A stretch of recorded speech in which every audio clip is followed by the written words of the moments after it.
और तेलंगाना में कल विधानसभा चुनाव के लिए मतदान होगा। वोटिंग के लिए सभी तैयारियां पूरी कर ली गई हैं। TV9 भारतवर्ष पर कल शाम सभी 5 राज्यों का सबसे सटीक एग्जिट पोल भी आप देख पाएंगे। तेलंगाना विधानसभा चुनाव में 2290 उम्मीदवार मैदान में हैं। कुल 119 सीटों के लिए वोटिंग होगी। तेलंगाना में वोटिंग के साथ ही 5 राज्यों में होने वाले विधानसभा चुनाव खत्म हो जाएंगे और फिर इंतजार रहेगा 3 दिसंबर का। 3 दिसंबर को 5 राज्यों के वोटिंग के नतीजे सामने आएंगे। तेलंगाना की बात करें तो यहां बीआरएस लगातार तीसरी बार सत्ता बरकरार रखने की कोशिश कर रही है, जबकि कांग्रेस और बीजेपी सत्ता में आने के लिए संघर्ष कर रही है। आंध्र प्रदेश से अलग करके तेलंगाना का गठन 2 जून 2014 को हुआ था। पहले विधानसभा चुनाव में टीआरएस को 63 सीटों पर जीत मिली थी और के चंद्रशेखर राव पहले मुख्यमंत्री बने थे। 2018 में हुए दूसरे विधानसभा चुनाव में एक बार फिर तेलंगाना राष्ट्र समिति ने अच्छा प्रदर्शन करते हुए लगातार दूसरी जीत दर्ज की। इस चुनाव में टीआरएस को 88 सीटों पर जीत मिली थी। इस बीच तेलंगाना कांग्रेस प्रमुख रेवंत रेड्डी और दूसरे कांग्रेस नेता यूसुफैन के नामपल्ली दरगाह पहुंचे और चादर चढ़ाई। तेलंगाना में कल होने वाली वोटिंग से पहले नेता मंदिरों का रुख कर रहे हैं। हैदराबाद में केंद्रीय मंत्री जी किशन रेड्डी ने भाग्य लक्ष्मी मंदिर जाकर पूजा अर्चना की।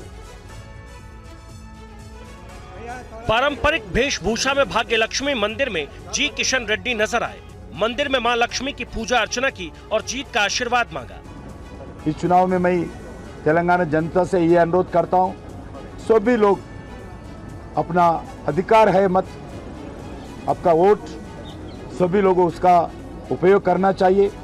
तेलंगाना के चुनाव में इस बार हैदराबाद का नाम बदलकर भाग्यनगर करने का भी ऐलान किया गया है। ऐसे में मतदान से पहले भाग्य लक्ष्मी मंदिर पहुंचकर किशन रेड्डी ने एक संदेश देने की भी कोशिश की है। वहीं केंद्रीय मंत्री जी किशन रेड्डी ने कहा कि उत्तराखंड में जो 41 श्रमिक फंसे थे, 17 दिन बाद उनके सुरक्षित बाहर आने पर माता का धन्यवाद किया और श्रमिकों का अभिनंदन करता हूँ। मैं यही प्रार्थना किया हूँ, माँ का आशीर्वाद से जो उत्तरांचल में जो 41 लोग टनल में फंस गए थे, 17 दिन के बाद 17 दिन के बाद वो लोग सेफली बाहर आए हैं। तेलंगाना में भले ही चुनाव प्रचार का शोर थम चुका हो और अब हर किसी की नजर कल होने वाली वोटिंग पर है। इस बीच तेलंगाना बीजेपी के नेता बंदी संजय की पुलिस से क्यों हो गई तीखी बहस, देखिए ये रिपोर्ट। पुलिस और बीजेपी नेताओं के बीच बहस की ये तस्वीर करीब नगर जिले के कोथापल्ली गांव की है, जहां एक तरफ लोगों की भीड़ नजर आ रही है, वहीं दूसरी तरफ तेलंगाना बीजेपी के वरिष्ठ नेता बंदी संजय पुलिस के साथ उलझते नजर आ रहे हैं। पुलिस अधिकारियों के साथ उनकी तीखी बहस हो रही है। दरअसल आरोप है कि बीआरएस के नेताओं ने वोटिंग पर्ची बांटने के नाम पर वोटरों को पैसे दिए, जबकि पुलिस मूक दर्शक बनी रही। बीजेपी की तरफ से यह भी आरोप लगाया गया कि पुलिस की मौजूदगी में बीआरएस नेताओं ने लोगों को पैसे दिए, लेकिन पुलिस की तरफ से कोई कार्रवाई नहीं की गई। बंदी संजय ने यह भी कहा कि करीब 6 करोड़ रुपए बांटे गए हैं। केसीआर की तरफ से पैसे बांटने के लिए कई इलाकों में हैदराबाद से विशेष टीम भेजी गई है। हालांकि काफी हंगामा के बाद पुलिस मामले को शांत करवाने में कामयाब रही। बंडी संजय के कॉन्स्टिट्यूंसी में भी टीआरएस के कार्यकर्ता बहुत पैसे, बट मैं ऑफिशियल से इलेक्शन कमीशन से यही अनुरोध करता हूं, जो भी पार्टी हो शांति से इलेक्शन होना चाहिए और फ्रीडम होना चाहिए, पैसे बांटना रोकना चाहिए। 5 राज्यों में धुआंधार प्रचार के बाद कांग्रेस नेता राहुल गांधी आज अपने संसदीय क्षेत्र केरल के वायनाड पहुंचे। राहुल गांधी के वायनाड दौरे पर ये खास रिपोर्ट देखिए।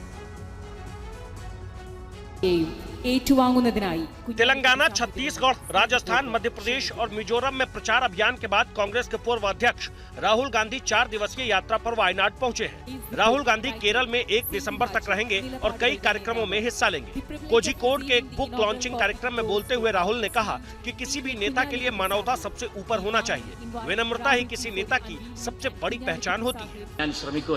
So for me, the single most important characteristic of a leader is humility. I believe that if a leader is not humble, if a leader is not able to observe himself, then he cannot be a leader.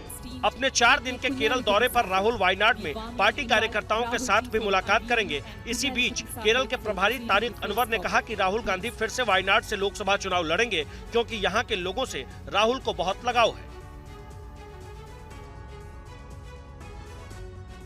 और अब खबर लखनऊ से। आज UP विधानसभा में अखिलेश यादव ने किसानों के मुद्दे पर सरकार को घेरने की कोशिश की और सरकार से जीएसटी पर सवाल पूछे। क्या 2024 में इन मुद्दों का असर दिखेगा?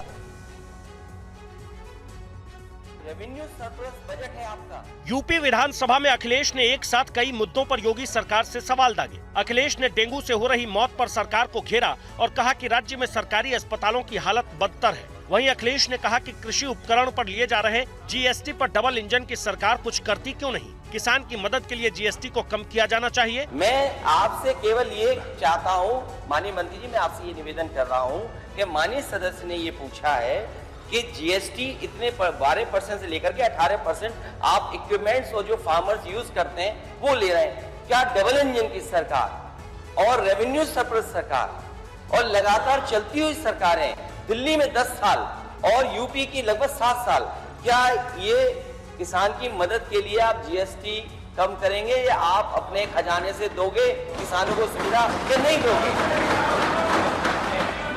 इस दौरान सदन में अखिलेश और सुरेंद्र खन्ना के बीच नोकझोंक भी हुई। धान कितनी खरीद हो गई? हमारे सदस्य पूछ लीजिए, यहाँ पे बैठे हैं।